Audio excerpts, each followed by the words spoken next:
sélection nationale de football du Gabon a été bloquée de nombreuses heures à l'aéroport de Gambie. Cette situation a provoqué un véritable tollé sur les réseaux sociaux. Soucieux de ce qui s'est passé en terre gambienne, la rédaction d'Info 241, par le biais de ses correspondants présents dans la ville de Port-Gentil de Libreville, a souhaité interroger quelques personnes vivant dans la dite ville pour recueillir leurs avis sur les questions suivantes.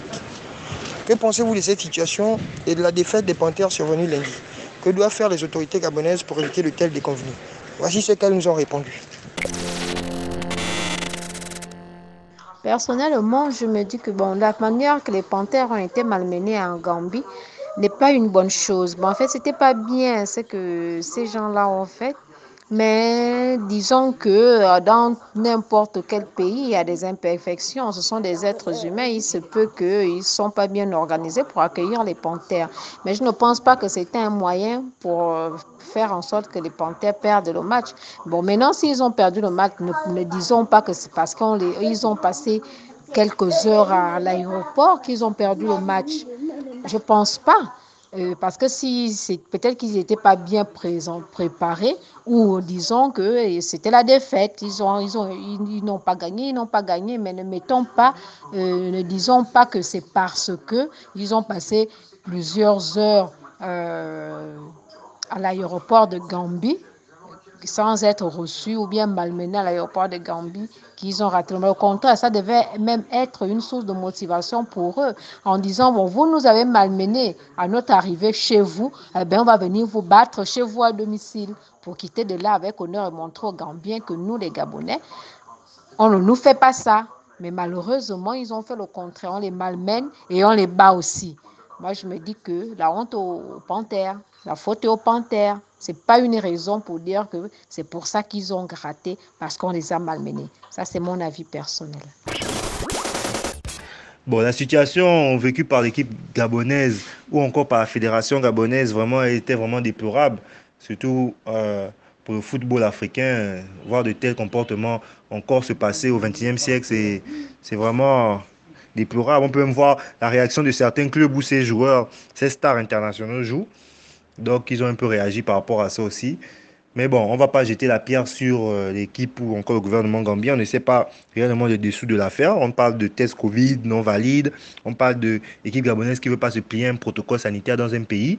Donc, c'est aussi un peu ça. On attend les enquêtes de la CAF pour nous dire exactement c'est quoi les dessous de l'affaire, qu'est-ce qui s'est réellement passé. On va se fier donc au jugement de la CAF puisqu'il y a des enquêtes en cours par rapport à cette situation. Maintenant, la défaite du Gabon, que peut-on dire? On va mettre ça sur le coup de la fatigue. Ils ont fait quasiment 6 heures de temps à l'aéroport. Certains dormaient même au sol, d'autres n'ont pas quasiment dormi.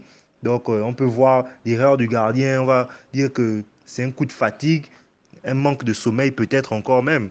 Donc, on ne va pas les juger sur ce match parce qu'il y a eu beaucoup d'imprévus, il y a eu beaucoup d'obstacles par rapport à la forme des joueurs. On ne peut pas dire qu'on les avait à 100%.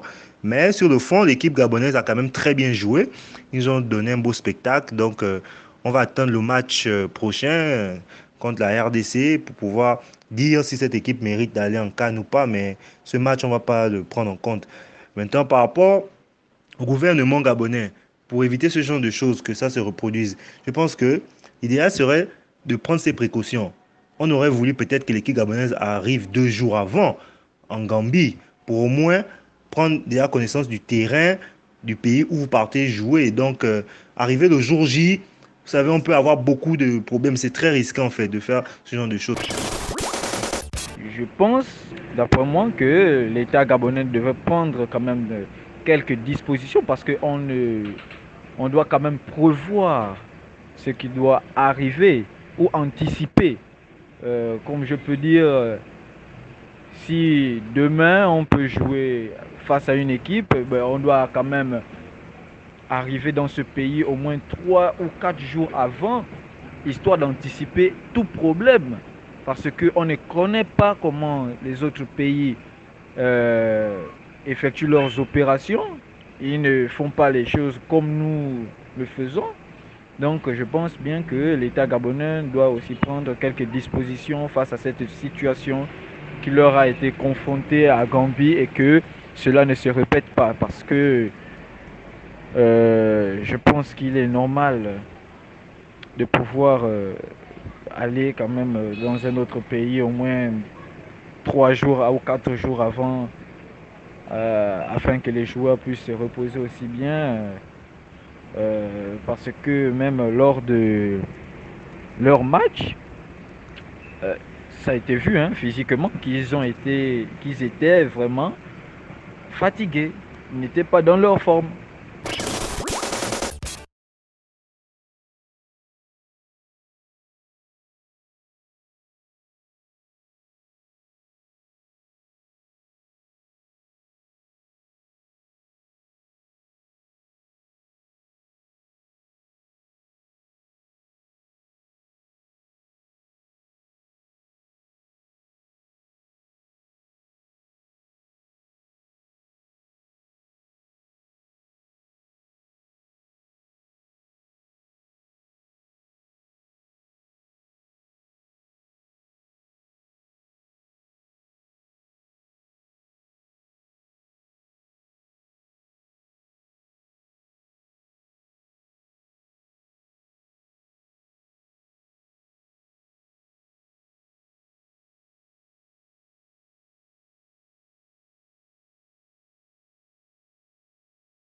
Je dirais que la situation qui a pénalisé les Panthères de Gabon la veille de leur match contre la Gambie est une situation, comment dire, rocambolesque.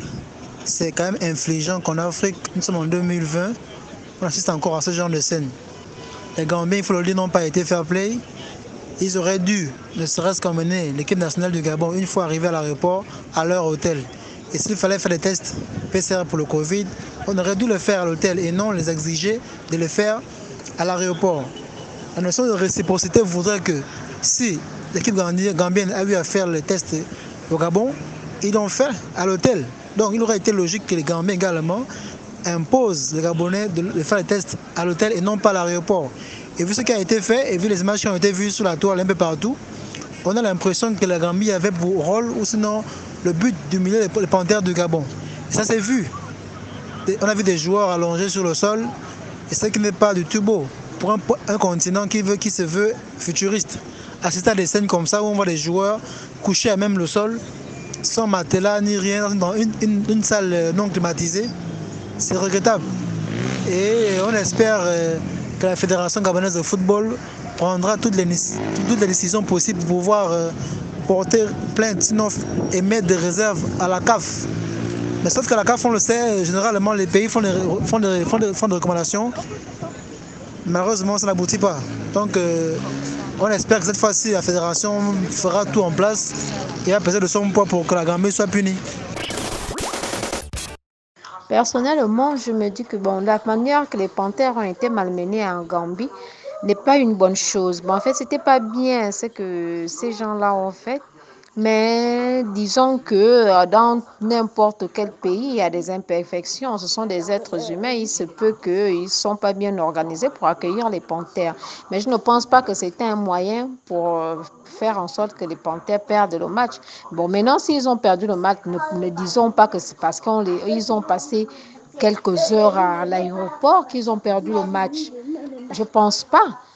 Parce que si c'est peut-être qu'ils n'étaient pas bien préparés, ou disons que c'était la défaite, ils n'ont pas gagné, mais ne disons pas que c'est parce que ils ont passé plusieurs heures à l'aéroport de Gambie sans être reçus ou bien malmenés à l'aéroport de Gambie qu'ils ont raté. Mais au contraire, ça devait même être une source de motivation pour eux en disant, vous nous avez malmenés à notre arrivée chez vous, on va venir vous battre chez vous à domicile pour quitter de là avec honneur et montrer aux Gambiens que nous, les Gabonais, on ne nous fait pas ça.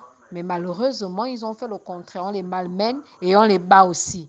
Moi, je me dis que la honte aux Panthères, la faute est aux Panthères. Ce n'est pas une raison pour dire que c'est pour ça qu'ils ont gratté, parce qu'on les a malmenés. Ça, c'est mon avis personnel. Ça fait toujours mal d'encaisser une défaite c'est toute une nation qui est déçue. Mais bon, c'est ça le football. Soit on perd, soit on gagne. Néanmoins, moi, c'est mon avis personnel. Si ça ne tenait qu'à moi dans ce Gabon, je ne sais pas pourquoi on investit des centaines de millions dans le football alors que le football ne nous apporte quasiment rien du tout. Le football n'apporte rien au Gabon. Si ce n'était que moi là, on aurait pu prendre ce budget qu'on a investi au football là et l'investir dans d'autres disciplines qui font honneur au Gabon, à l'exemple du basketball ou alors des arts martiaux. Pourquoi investir toujours autant d'argent dans un sport qui n'apporte quasiment rien au pays que des défaites, que des défaites et des dépenses, des dépenses inutiles? Qu'on investisse dans le basketball, qu'on investisse dans les arts martiaux, c'est nettement mieux et ça a toujours fait honneur au pays. Je pense que ce sont des comportements que justement la Fédération africaine de football devrait normalement mettre sur la table et sanctionner. Parce que je pense que le Gabon est un pays quand même assez hospitalier dans la mesure où lorsque on reçoit des personnes étrangères, nous avons souvent la bonne habitude de recevoir ces personnes comme il le faut. Mais pourquoi, lorsque notre équipe nationale qui représente justement notre drapeau va en Gambie, ces derniers reçoivent un traitement assez médiocre, on va dire ça comme ça, et du coup, la fédération de football africaine, par exemple, ne dit rien à ce sujet.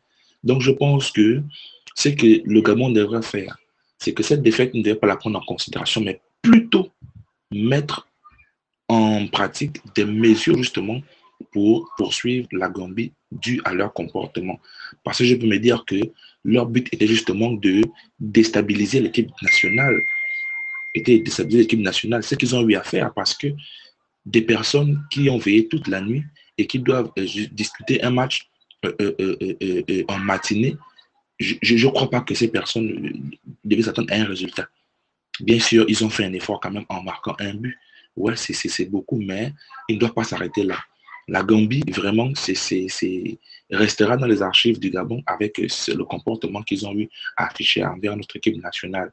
Je pense que ce sont des comportements que la fédération devrait normalement abolir.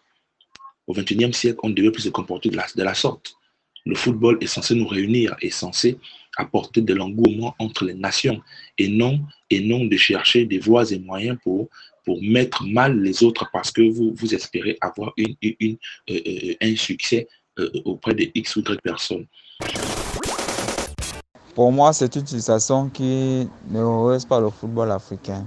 C'est une situation déplorable, vraiment déplorable, qui ne donne pas la crédibilité aux instances du football africain. Et la question du match, cette situation de maltraitance n'a pas influé sur le match parce que l'équipe nationale a très bien joué malgré l'erreur que le gardien a faite, mais ils ont très bien joué. Disons, on va aussi parler de l'arbitrage par rapport à ce match. Le terrain aussi a joué. C'était pas un beau terrain. Et pour les autorités, je trouve que les autorités gabonaises devraient saisir les instances de la CAF pour apporter de la lumière sur ces faits. Moi, ce que je pense de la situation, de cette situation, c'est que ça détruit l'image du football africain.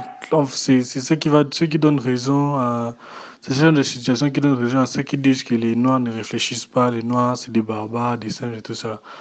Parce que on ne peut pas bloquer une équipe, bloquer leur passeport, bloquer tous les documents juste à cause des tests. Ils sont venus avec les tests gabonais. Ils devaient peut-être dire avant que nous, en Gambie, on n'accepte pas les tests Covid de la zone Afrique centrale. Et puis peut-être l'équipe nationale devait voyager 2 ou 3 jours avant pour aller faire les tests dans le pays, de bloquer les passeports et puis menacer les entraîneurs, menacer et frapper les entraîneurs. Tout ça pour moi, ce que les autorités doivent faire, si ce n'est pas de demander une somme d'argent comme pénalité, non, parce que si on demande une somme d'argent, c'est un pays pauvre, la Gambie, tout ça là, ils vont commencer à parler de la pauvreté de la Gambie. Moi, ce qu'il faudrait faire, c'est de retirer les points, de retirer un certain nombre de points à la Gambie pour que d'autres pays qui vont vouloir faire la même chose vont savoir qu'ils ne doivent pas faire. Parce que la Gambie a déjà fait la même chose à l'Algérie, mais l'Algérie n'a pas porté plainte. Donc, ils ont encore refait avec le Gabon. Moi, ce que je veux, c'est que la CAF et toutes les autorités compétentes doivent retirer un certain nombre de points à la Gambie. De cette situation qu'a vécu le Gabon à l'aéroport de Gambie, déjà c'est pas bien. Pour moi, je dirais que la CAF doit prendre sa responsabilité. Les autorités gabonaises aussi devront prendre la responsabilité afin que chaque nation devra passer son test de Covid dans son pays, présenter cela à la CAF 2 jours avant de se rendre dans le pays où la rencontre doit se dérouler. Et la CAF devra prendre des responsabilités afin que ceci soit respecté de manière à ce que ça ne se reproduise plus. Concernant la défaite du Gabon, je pense que les joueurs ne se sont pas assez reposés et vous ne pouvez pas arriver à quelques heures d'une rencontre dans un pays. Non, cela ne se fait pas. Vous deviez arriver 48 heures avant. 48 heures avant pour vous préparer, vous reposer, que vous ayez le temps de bien vous installer dans ce pays. Mais si vous arrivez quelques heures avant la rencontre, pour moi c'est insensé parce que vous n'avez pas eu de temps de repos et ce qu'il faut s'attendre, il y a toujours des inconvénients tels que ce qui s'est produit, l'histoire qu'ils ont été bloqués à l'aéroport de Gambie par rapport au test de la Covid-19. Donc que les autorités gabonaises prennent la responsabilité et que la CAF aussi prenne sa responsabilité, surtout eux, surtout la CAF. Moi je pense que c'est pas tout. Normal qu'une équipe soit bloquée dans un aéroport. Et ça peut évidemment expliquer la défaite de l'autre équipe par le manque de sommeil et le stress. Mais ce sont aussi des professionnels qui doivent être prêts à affronter ce genre de situation. En plus, on a eu des occasions, mais on n'a pas su marquer. Les autorités gabonaises, notamment le ministre des Sports, doit prendre ses responsabilités pour que ce genre de situation ne se reproduise pas.